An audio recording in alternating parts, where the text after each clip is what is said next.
L'invité du jour, animé par Aurélie Véron. Le Festisol ou Festival des Solidarités est un rendez-vous annuel incontournable qui a lieu chaque année en novembre. Il s'agit d'un événement international dont le but est de promouvoir une solidarité ouverte sur le monde et de donner envie d'agir pour un monde plus juste et durable. Pendant environ 2 semaines, des milliers d'associations, de collectivités et de citoyens, partout en France et dans plusieurs pays d'Afrique francophone, organisent des animations conviviales. Des débats, des projections, des concerts, des ateliers, des expositions aussi et bien plus encore. C'est aussi l'occasion de mieux comprendre les grands enjeux mondiaux, qu'ils soient locaux ou internationaux, comme l'environnement, les droits humains ou les inégalités, et de découvrir comment chacun, à son échelle, peut contribuer à la solidarité. Le Lot-et-Garonne a aussi son Festisol. Il est porté par l'association Court-Circuit 47 en partenariat avec le lycée professionnel Antoine Lomé d'Agen. En effet, depuis 2 ans, toutes les filières du lycée et les collèges de la Genée explorent ensemble le sujet de l'agroécologie paysanne et solidaire. Pour cela, des partenariats entre classes, associations et acteurs de l'agroécologie locale permettent de passer à l'action. Un rendez-vous annuel incontournable pour tout le lycée Lomé qui commence par le lancement et c'était ce mardi 18 novembre. Une journée de lycée exceptionnelle comme le confirme Madame Joyeux, proviseure de l'établissement.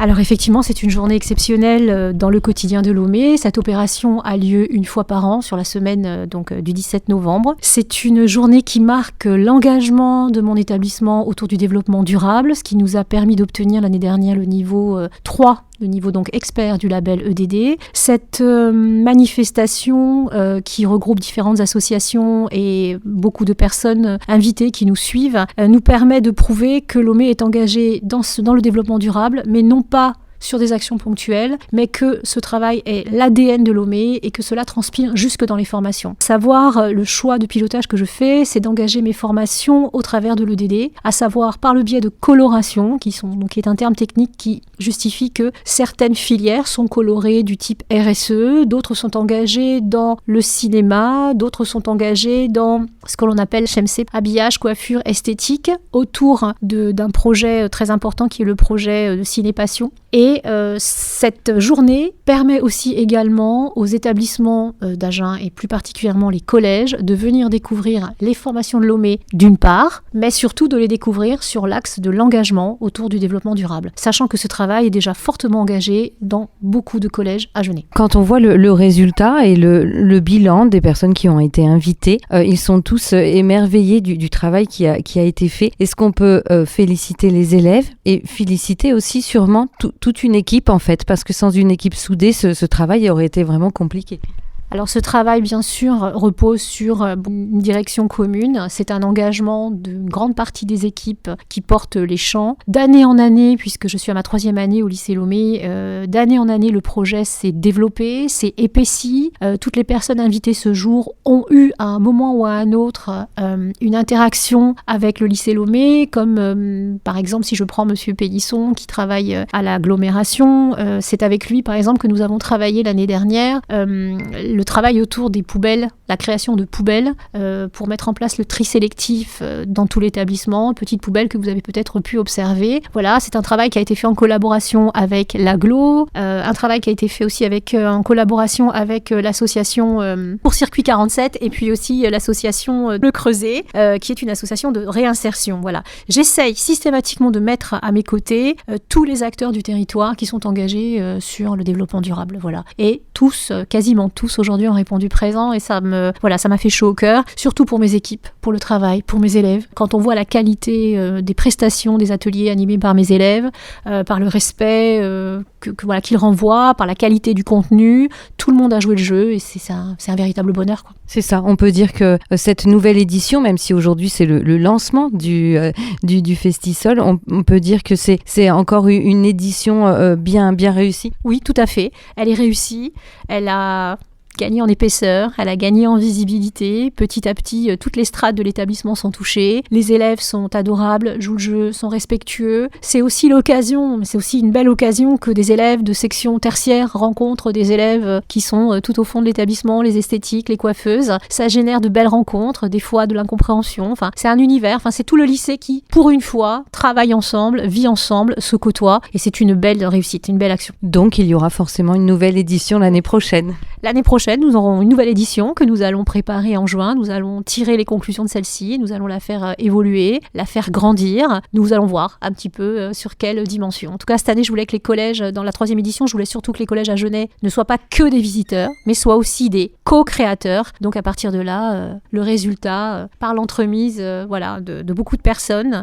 a été réussi. Voilà. Madame Joyeux, la proviseure du lycée Lomé d'Agen, était ravie et les invités partenaires l'étaient aussi. Pour preuve, écoutons maintenant 2 parents d'élèves, mais aussi Claude Florentini, conseillère municipale d'Agen déléguée aux centres sociaux, aux droits des femmes et des familles, et Baya Kerkache, adjointe au maire d'Agen, en charge de la cohésion sociale. C'est la première fois que je viens à ce festival des solidarités ici au lycée Lomé. Je viens à la fois en ma qualité d'adjointe au maire en charge de la solidarité, mais aussi en tant qu'administratrice du lycée où j'ai le plaisir de siéger. Alors qu'est-ce que vous avez pensé de ce festisol et du travail aussi des élèves ? Alors tout d'abord, je tiens à saluer l'organisation du lycée qui est très dynamique, engagée sur ces thématiques d'enjeux et de défis autour de l'environnement durable, les questions de commerce équitable, de transition écologique, environnementale.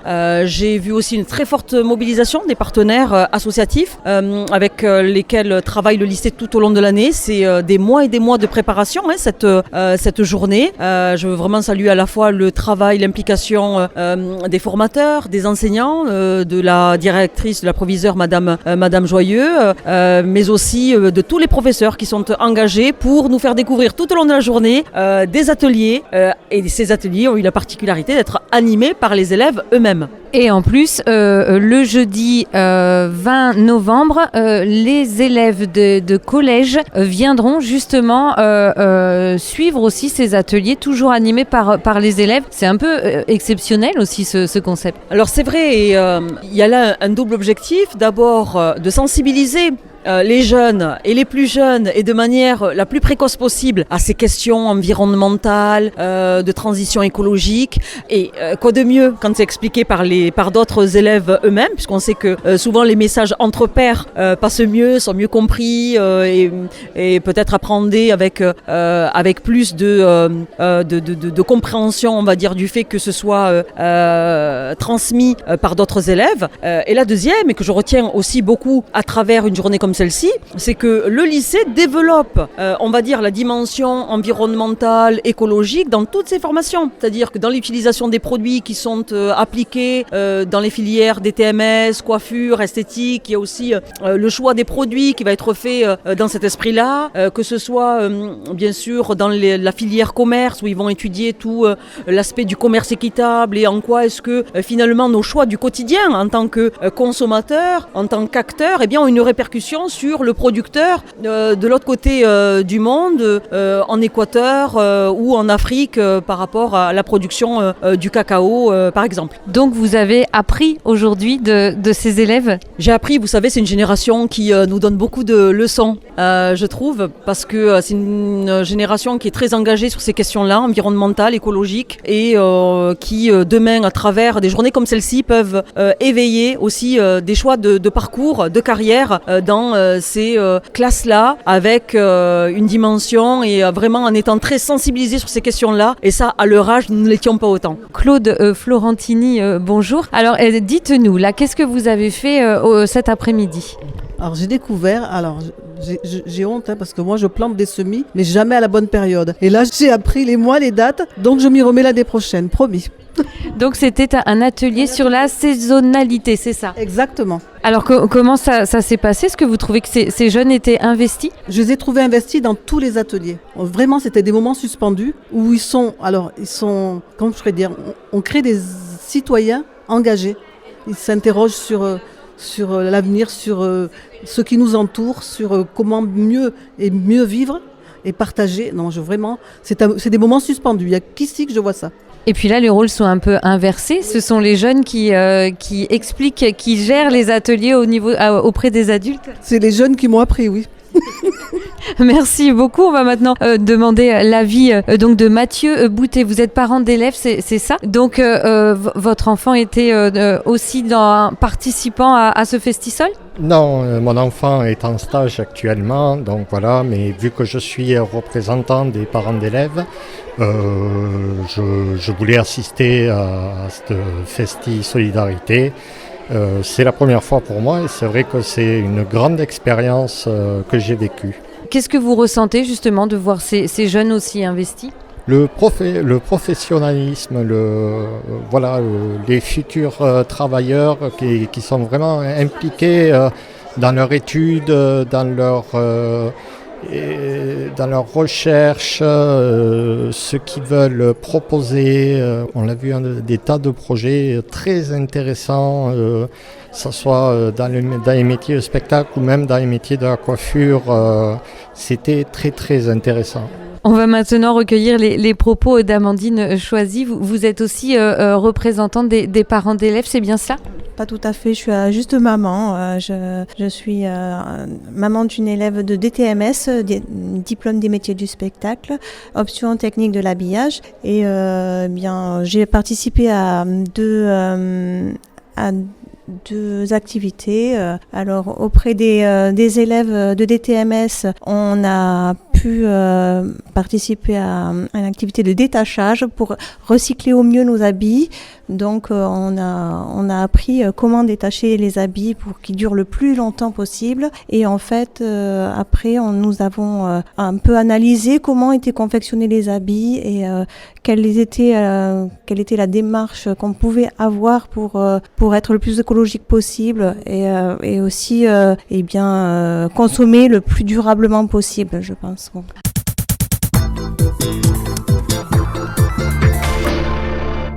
Je suis maintenant en compagnie de Jody Delfour-Barsac. Vous êtes coordinatrice Festisol et membre ou représentante du RADSI, c'est bien ça? Est-ce que vous pouvez faire une présentation pour commencer? Oui, donc je travaille au RADSI Nouvelle-Aquitaine, qui est le réseau associatif pour le développement et la solidarité internationale. Et donc à ce titre, je coordonne deux campagnes citoyennes, le Festival des Solidarités et le Festival alimentaire. Donc sur le plan régional, c'est ça? Sur le plan régional, en lien du coup avec les organisateurs et organisatrices qui portent ces campagnes, qui les font vivre sur leur territoire, ce qui est le cas du coup de Court-Circuit 47 en Lot-et-Garonne. Et alors pourquoi êtes-vous là aujourd'hui? Parce que si vous représentez toute la région, j'imagine il y a quand même beaucoup de choses, donc pourquoi avoir choisi le Lot-et-Garonne aujourd'hui? Donc effectivement c'est intéressant pour nous d'aller voir ce qui se passe sur les territoires et donc moi je peux dire que la spécificité, la particularité du Lot-et-Garonne c'est de vraiment inclure les jeunes et donc les établissements scolaires dans la dynamique du festival et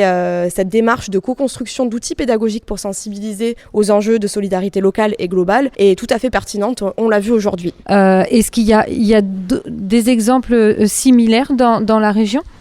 Cette démarche est assez unique, c'est-à-dire que dans la région, il y a beaucoup de collectifs, il y en a une vingtaine qui sont actifs et qui du coup proposent chaque année un programme pour justement mettre en lumière la solidarité internationale, parler des enjeux environnementaux, des droits humains. Mais c'est vrai que vraiment faire ça avec les enseignants, avec les établissements scolaires, c'est assez unique.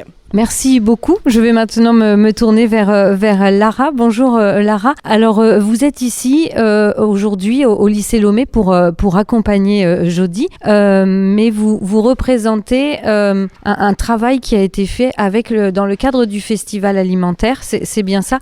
Vous avez réalisé un film. Expliquez-nous. Alors oui, moi j'ai eu la chance d'avoir été sélectionnée, notre film qui s'appelle Semences de la dignité. C'est un court-métrage d'une demi-heure que j'ai pas réalisé mais qu'on a coproduit avec la ferme Bouzorona Jozorona, qui veut dire nos graines, nos racines, et qui se situe au Liban. Donc, et vous êtes libanaise ? Alors non, pas du tout. Je suis malgache, d'origine malgache, franco-malgache. Et ça fait maintenant 10 ans que je suis installée au Liban, dans la plaine de la Bekaa. Et donc, ce soir, jour où on enregistre cette interview, vous allez donc présenter ce film dans un cinéma en Lot-et-Garonne. Oui, à Villeneuve-sur-Lot, oui, avec des partenaires du Lot-et-Garonne. On va pouvoir échanger autour de ce film et aborder des sujets comme ceux de la souveraineté alimentaire et de la solidarité aussi internationale. Comment est-ce qu'on peut créer des ponts dans nos différents contextes, mais qui au final sont assez similaires. On se pose les mêmes questions, quoi. Est-ce qu'aujourd'hui, au lycée Lomé, vous avez eu justement un échange avec les élèves sur ce travail, ou vous avez surtout observé leur travail à eux ? Oui, j'ai beaucoup observé aujourd'hui et c'était assez chouette. Il y avait un atelier sur les saisonnalités et de savoir quels légumes poussent à quelle saison on peut les retrouver. C'était passionnant. En fait, on découvre avec la disponibilité de tous les légumes à toute saison, ça devient de plus en plus compliqué de s'y retrouver, quoi. Et c'était passionnant. On est reparti avec un petit fascicule récapitulatif. Non, c'était hyper chouette de les voir enthousiastes et passionnés, quoi. L'éducation, justement, c'est quelque chose d'important, je pense notamment au Liban. Est-ce que ça se fait aussi ? Est-ce que vous avez coproduit un film ? Donc c'est aussi pour sensibiliser, pour éduquer. Les plus jeunes, c'est plus facile avec eux ? Bah ouais, la ferme de Bouzourna Jouzourna, donc nos graines, nos racines en arabe. L'idée, c'est à la fois de multiplier, préserver et diffuser des semences paysannes, mais aussi des savoir-faire et des techniques en agroécologie au plus grand nombre et à un large public. Donc ça concerne aussi bien les adultes que les plus jeunes. Et on organise tous les ans une tournée de cinéma qui s'appelle Bouzour ou Aflam, Graines et Cinéma. Et cette année, on a projeté un film qui s'appelle Dounia et la princesse d'Alep, qui était donc vraiment ciblé pour les plus jeunes, mais qui aborde des thématiques très fortes comme l'exil, mais aussi les semences et l'attachement qu'on peut avoir à nos semences et à nos territoires. Bien, en tout cas, merci d'être venu en Lot-et-Garonne et merci d'avoir accepté de témoigner au micro d'Espoir FM. C'était l'invité du jour, animé par Aurélie Véron.